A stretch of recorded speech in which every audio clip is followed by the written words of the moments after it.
Hello students, हम कक्षा 10वीं के गणित में अध्याय 3 कर रहे हैं। दो चर वाले रैखिक समीकरण युग्म, इंग्लिश में हम इसको लिखते हैं linear equations in two variables, pairs of linear equations in two variables. अब तक हमने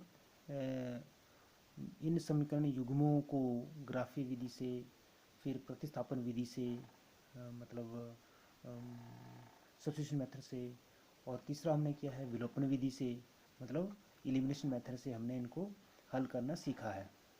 आज हम सीखेंगे इस प्रकार के समीकरण युग्मों को वज्र गुणन विधि, मतलब क्रॉस मल्टीप्लिकेशन मेथड से हल करना। तो हम सबसे पहले तो प्रश्न ये उठता है कि जब हमारे पास ग्राफी विधि है, प्रतिस्थापन विधि है और विलोपन विधि है, तो हम वज्र गुणन विधि का प्रयोग क्यों करें? क्या ज़रूरत है वज्र गुणन विधि की, मतलब क्रॉस मल्टीप्लिकेशन मेथड की? तो क्रॉस मल्टीप्लिकेशन मेथड, कुछ प्रॉब्लम्स हमारे पास ऐसी होती हैं जिन्हें विलोपन विधि से हल करना हमारे लिए संभव नहीं हो पाता है।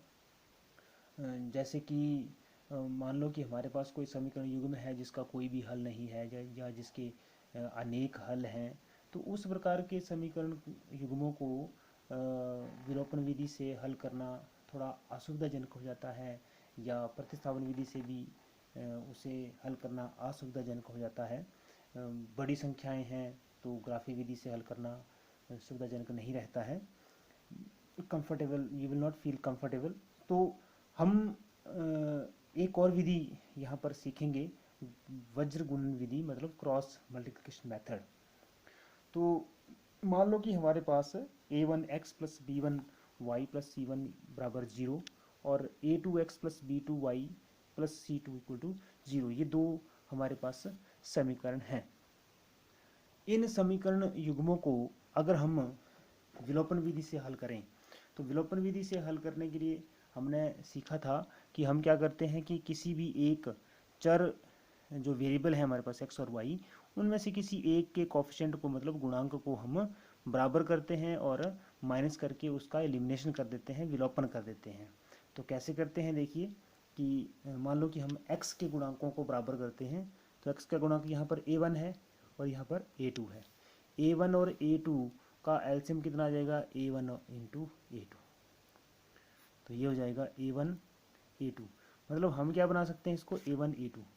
तो समीकरण 1 को हम गुणा करेंगे a2 से, तथा समीकरण 2 को गुणा करेंगे a1 से। तो हमारे पास समीकरण नंबर 3 क्या आएगा? देखिए a1 a2x, हमने पूरे ही समीकरण को a2 से गुणा किया है, b1 a2y plus c1 a2 equal to 0।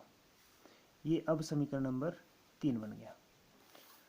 दूसरा समीकरण जो हमारे पास था, इसको हमने a1 से गुणा किया है, तो ये बन जाएगा a1 a2x plus b2 a2y plus c2 a1 लिख रहे हैं यहाँ पर हम, यहाँ हमने a1 से गुणा किया है, equal to 0।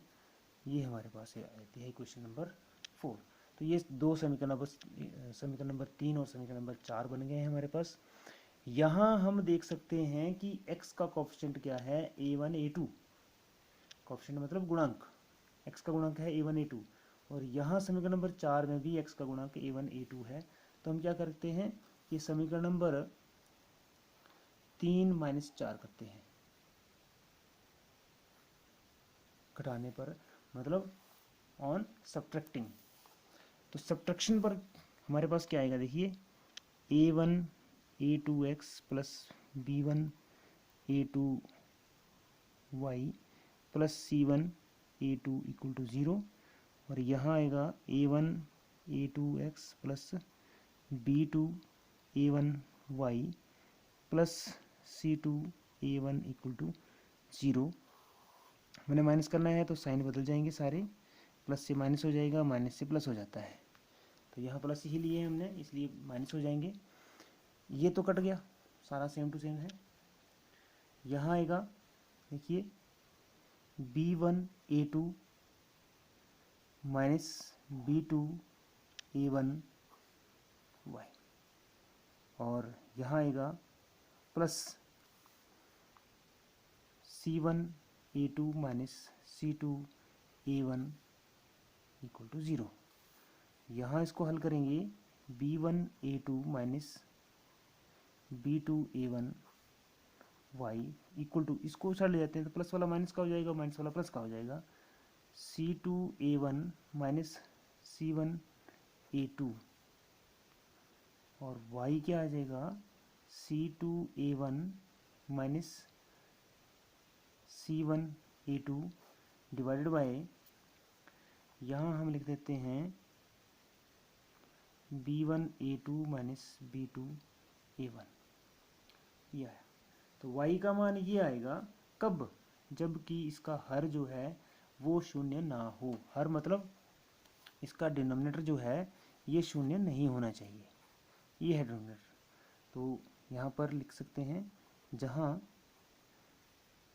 B1 A2 minus B2 A1 is not equal to 0, ये 0 के बराबर नहीं है। इसका मतलब ये हुआ कि B1 A2 is not equal to B2 A1, ये दोनों बराबर नहीं है, बराबर नहीं है। तो इसका मतलब हुआ कि B1/B2 is not equal to A1/A2।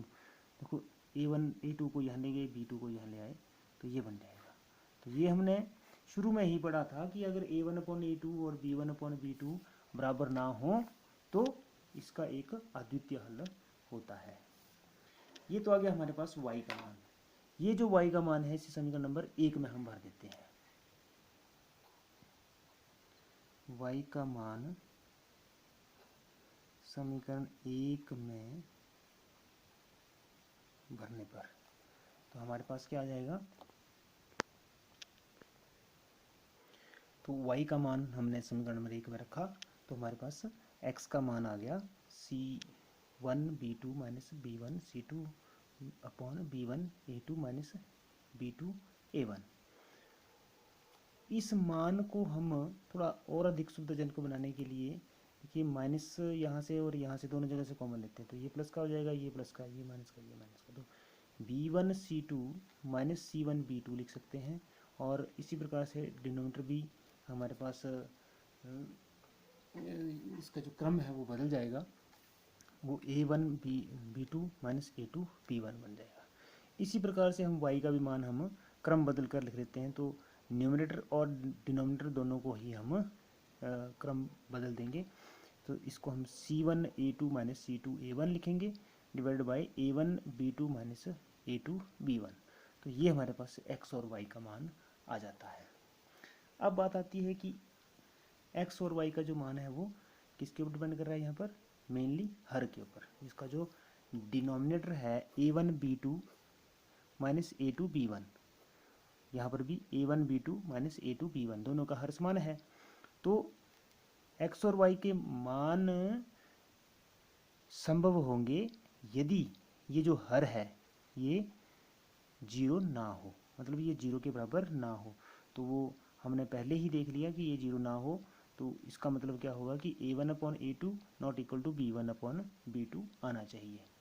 तो बोलने का अर्थ ये हुआ कि वज्र गुणा से हमें ये भी पता चल जाता है कि दिए हुए समीकरण युग्म जो है वो संगत हैं या असंगत हैं, और संगत हैं तो उनका मान एक अद्वितीय हल है उसका, या उसके अनेक हल हैं उसका भी हमें यहाँ पर ज्ञान हो जाता है, इसलिए हम वज्र गुणन का प्रयोग करते हैं। ये डेरिवेशन मैंने आपको बताई है, यहाँ पर हमने डिस्कस की है, लेकिन ये एग्जामिनेशन पॉइंट ऑफ व्यू से इम्पोर्टेंट नहीं है, इसलिए इसके ऊपर अपने ज़्यादा ध्यान नहीं देना है। इसको अपने फॉर्मूले को याद रखना है कि x का मान कैसे लिखना है और y का कैसे लिखना है। तो इसको याद रखने के लिए एक हमारे पास चित्र है, उस चित्र को हम स्टडी करते हैं। देखिए देखिए चित्र को ध्यान से, हम क्या लिखेंगे, x y और 1 x y और 1 हमने लिख दिया। हम शुरू करेंगे B1 से, सेकेंड टर्म जो होती है वहाँ से शुरू करेंगे। B1 B2 C1 C2 A1 A2 B1 B2 फिर से आ जाएगा। देखो B C A B, B C A B, B C A B, इस प्रकार से आएगा। दूसरा तीसरा पहला फिर दूसरा, दूसरा तीसरा पहला दूसरा, इस प्रकार से लिखेंगे। इस सीक्वेंस को याद रखना है। और अब हमने क्या करना है, ऐसे लिख के इसको क्रॉस मल्टीप्लाई कर देना है, वज्र गुणन कर देना है, यहाँ से नीचे और यहाँ से ऊपर, यहाँ से नीचे, यहाँ से ऊपर, यहाँ से नीचे, यहाँ से ऊपर। तो जैसे कि एरो हमने लगाए हैं, यहाँ पर तीर के निशान लगाए हैं। तो x का बटा आ जाएगा, देखो B1C2 माइनस लगेगा, इसको याद रखना है, और x B2C1 हमारे पास आ रहा है x बटा B1C2 माइनस B2C1। इसी प्रकार से बीच में हम बराबर है लगाएंगे, और इसी प्रकार से हमारे पास आ जाएगा y के लिए C1A2, देखिए C1A2 माइनस C2A1 बराबर 1 बटा A1B2 माइनस A2B1। तो इस प्रकार से हमारे पास आ जाता है x बटा ये, y बटा ये, और 1 बटा ये। अब देखेंगे हम ये जो पहला हमारे पास मान आया है, इसको और अंतिम को लेते हैं, तो ये दोनों बराबर हैं आपस में, इसलिए हम लिख सकते हैं कि x बराबर क्रॉस मल्टीप्लाई इसको भी कर देना है, इसको यहाँ ले जाएंगे, इसका हर जो है ऊपर चला जाएगा, 1 गुणा B1C2 माइनस B2C1 बटा A1B2 माइनस A2B1। देखिए x का यही मान हमने पहले लिखा था, यहाँ पर देखिए ये रखा था, B1C2 minus C1B2 A1 divide by A1B2 minus A2B1, और यही मान हमारे पास x का यहाँ आया है, B1C2 minus B2C1 divide by A1B2 minus A2B1। इसी तरह से क्रॉस मल्टीप्लाई करने पर, दूसरे और तीसरे को लेने पर हमारे पास आ जाता है y का मान, और वो आएगा C1A2 minus C2A1 divide by A1B2 minus A2B1। तो इस प्रकार से हमारे पास ये जो मान है दो x और y के आ जाते हैं। तो इस चित्र को मेनली आपने इस चित्र को याद रखना है। ये उसके बाद क्रॉस मल्टीप्लाई कैसे करेंगे, हम इस चीज़ को ध्यान में रखेंगे हम लोग, और इसी के आधार पर हमारे पास x और y के मान आ जाएंगे। तो आइए इससे संबंधित एक प्रश्न करते हैं। देखिए एक्सरसाइज 3.5 में पहला प्रश्न है कि निम्न रैखिक समीकरणों के युग्मों में से किसका एक अद्वितीय हल है, किसका कोई हल नहीं है, या किसके अपरिमित रूप से अनेक हल हैं। अद्वितीय हल की स्थिति में उसे वज्र गुणन विधि से ज्ञात कीजिए। तो यहाँ पर मैं दूसरा भाग इसका ले रहा हूँ, प्रश्न नंबर 1 का दूसरा भाग लिया मैंने। हम चेक करेंगे कि क्या इसका एक अद्वितीय हल है, या इसका कोई हल नहीं है, या इसके अपरिमित रूप से अनेक हल हैं। तो यहाँ पर हम A1/A2 ज्ञात करते हैं, क्या आएगा 2/3। B1/B2 ज्ञात करते हैं, देखिए तो 1/2, और C1/C2 ज्ञात करते हैं, यह आ जाएगा 5/8। तो हम देखते हैं कि ये और ये आपस में बराबर नहीं है, तो यहाँ हम लिखेंगे A1/A2 is not equal to B1/B2। तो इस कंडीशन में क्या होता है कि समीकरण युग्म का अद्वितीय हल है। अब अद्वितीय हल है तो इसे हम वज्र गुणन विधि से ज्ञात करेंगे। तो सबसे पहले हमने समीकरण को उचित रूप में लिखना होता है, ताकि उसको हम सही तरीके से लिख पाएँ, प्लस या माइनस की उसमें गलती ना हो। तो उचित रूप कौन सा है कि समीकरण को हमने किस रूप में लिखना है। देखिए यहाँ पर हमने शुरू में जैसे लिखा था कि समीकरण किस रूप का होना चाहिए, इस रूप का A1x plus B1y plus C1 equal to 0। Right hand side में क्या होना चाहिए, 0 बराबर है 0। तो चर पद को हमने बाईं ओर ले आना है। वैसे ही दूसरे समीकरण में यहाँ पर जो हमें दो समीकरण दिए हैं, यहाँ पर जो चर पद है अचर पद जो है वो राइट हैंड साइड में है, इसको हम लेफ्ट में लेके आएंगे, -5 = 0 हो जाएगा, यहाँ से -8 = 0। तो इसको हम कैसे लिखेंगे, देखिए उचित रूप क्या है इन समीकरण युग्मों को लिखने का, कि पहला समीकरण जो था उसको लिखेंगे हम 2x + y - 5 = 0, ये समीकरण नंबर अब 3 हो गया। और जो दूसरा था उसको लिखेंगे 3x + 2y - 8 = 0, ये हो गया समीकरण नंबर 4। पहले तो हम उचित रूप में लिख लेते हैं। अब हम लिखेंगे x, y और 1। तो x के लिए देखो B1 और B2 लिखेंगे, तो B1 क्या है हमारे पास 1 और B2 क्या है 2। C1 हमारे पास है -5 और C2 है -8। A1 हमारे पास है 2 और A2 हमारे पास है 3। B1 हमारे पास 1 और B2 2। इनको हमने क्रॉस मल्टीप्लाई करना है, इसको यहाँ और इसको यहाँ। तो x को हम क्या लिखेंगे, x बटा देखिए 1 × -8 -2 × -5 बराबर है, y के नीचे हम क्या लिखेंगे, ये -5 और 3 को गुणा करेंगे, -8 और 2 को गुणा करेंगे, तो -5 × 3 -8 × 2। देखिए ये जो माइनस है ये 8 के साथ लगा हुआ है, और दूसरा जो माइनस हमने लिखा है ये फॉर्मूले के अनुसार है, इसकी ये विधि के अनुसार है। और आगे आएगा 1 बटा, ऐसे ही यहाँ पर हम गुणा करेंगे 2 को 2 से और 3 को 1 से। इसमें माइनस का कोई भी अंक नहीं है, इसलिए हम लिखेंगे 2 × 2 - 3 × 1।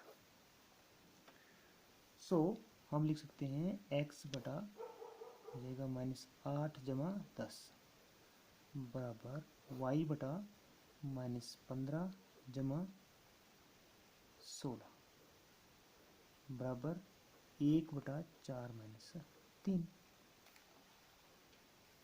आगे और हल करेंगे हम, x बटा 2 हो जाएगा यहाँ पर, यहाँ आ जाएगा y बटा 1 और यहाँ हो जाएगा 1 बटा 1। यहाँ से और यहाँ से देखेंगे x बटा 2 जो है वो 1 बटा 1 के बराबर है,